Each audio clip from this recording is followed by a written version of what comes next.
नमस्कार दोस्तों, जय जोहार। मैं कौशल तिवारी और बिहनिया संध्या में आपका स्वागत है। दुनिया के 7 सबसे बड़े औद्योगिक देश, ताकतवर देशों का सम्मेलन इटली में हुआ G7 के नाम से। हर साल यह बैठक आयोजित होती है।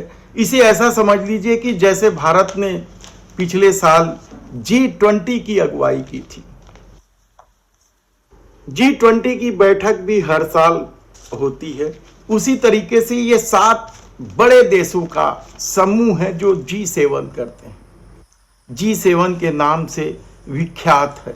इसमें जॉर्जिया मेलोनी इटली की प्रधानमंत्री है।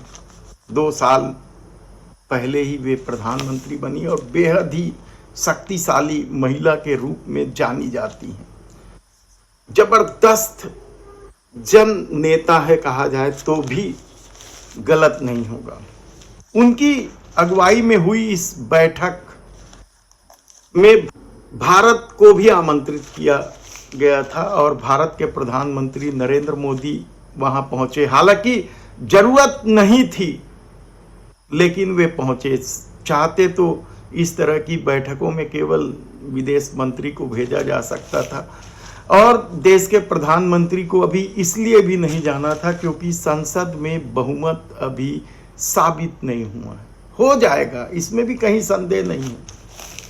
कायदे से जब संसद मुहर लगा देगी तब उन्हें विदेशों के दौरे में जाना चाहिए, लेकिन इस दौर में सब तरह की परंपराएं टूटती है तो ये टूट जाए तो कहीं कोई दिक्कत भी नहीं होनी चाहिए किसी को। लेकिन जो खबरें आ रही हैं, खबरों की तुलना की जा रही है। याद कीजिए आप, मेलिन जब G20 की बैठक में शामिल होने भारत आई थी तो भारत के प्रधानमंत्री नरेंद्र मोदी ने किस गर्मजोशी के साथ उनका स्वागत किया था। हाथ छूट नहीं रहा था। और इसी तरीके से सभी देशों के प्रमुखों से प्रधानमंत्री गर्मजोशी के साथ मिल रहे थे। बहुत बड़ा आयोजन था, खूब प्रोपोगेंडा भी हुआ था। लेकिन इटली में क्या हुआ और यह चर्चा का विषय क्यों बना हुआ? क्योंकि इटली की प्रधानमंत्री जब दूसरे राष्ट्राध्यक्षों से मिलती है या राष्ट्र प्रमुखों से मिलती है तो किस गर्मजोशी के साथ मिलती है।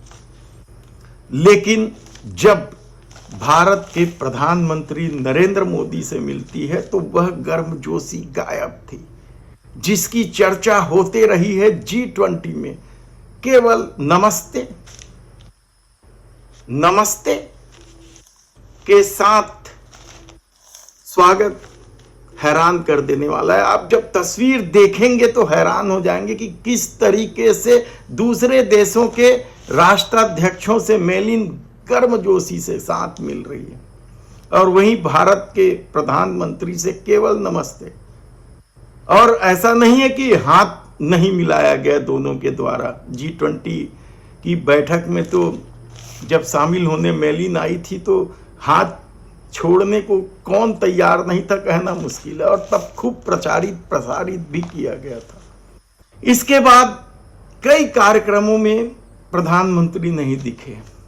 पोप से मिले जरूर उन्होंने और किस तरीके से गले लगाया उसे लेकर भी बहुत सारे सवाल या उनके विरोधी सवाल उठा रहे हैं। इन सब बातों पे नहीं जाना चाहिए।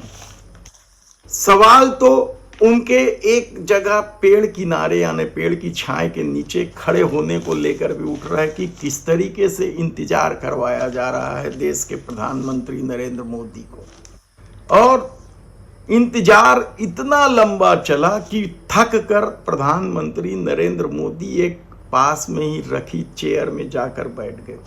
खूब वायरल हो रहा है, खूब मजा ले रहे हैं उनके विरोधी। लेकिन मोदी समर्थकों के लिए एक तस्वीर तो सामने आई।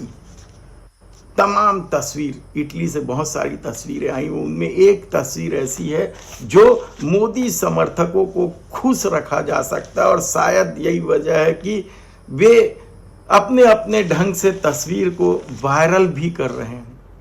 वो तस्वीर में देश के प्रधानमंत्री मध्य में खड़े दिखाई दे रहे हैं, लेकिन पीछे सामने G7 देशों के लोग हैं, पोप भी सामने ही खड़ा हुआ है और प्रधानमंत्री नरेंद्र मोदी मध्य में जरूर है लेकिन बाद की लाइन में है।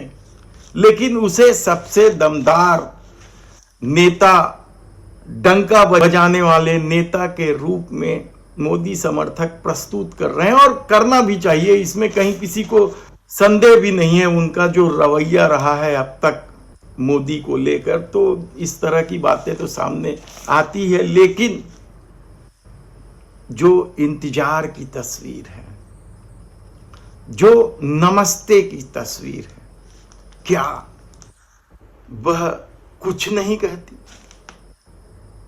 इटली को लेकर कई तरह के सवाल उठाते रही है भारतीय जनता पार्टी, खासकर सोनिया गांधी को लेकर।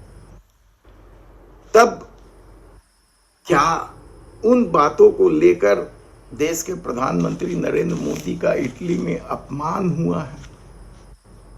बड़ा मुश्किल है। यदि खुद देश के प्रधानमंत्री ना कहे तो फिर किसी और को अधिकार भी नहीं होना चाहिए कि अपमान हुआ है कि नहीं हुआ है। यह बात तो देश के प्रधानमंत्री नरेंद्र मोदी अच्छी तरीके से जानते हैं, और यदि अपमान हुआ है तो उन्हें कहना चाहिए, किसी को कहने का अधिकार नहीं है। लेकिन देश के प्रधानमंत्री नरेंद्र मोदी के इटली दौरे का यही लबोलुआब है कि खुश होने लायक कोई बात है। उनके समर्थकों का तो वह तस्वीर है जो दूसरी लाइन में मध्य में खड़े हैं, देश के प्रधानमंत्री नरेंद्र मोदी। और एक और तस्वीर, सेल्फी ली है जॉर्जिया मेलोनी ने, एक तस्वीर ली है, सेल्फी ली है जिसमें दोनों खूब हंसते हुए दिखाई दे रहे हैं। और ये मध्य वाली तस्वीर और ये सेल्फी, ये दो ऐसी वाकया हैं जिसे लेकर मोदी समर्थक खुश हो सकते हैं।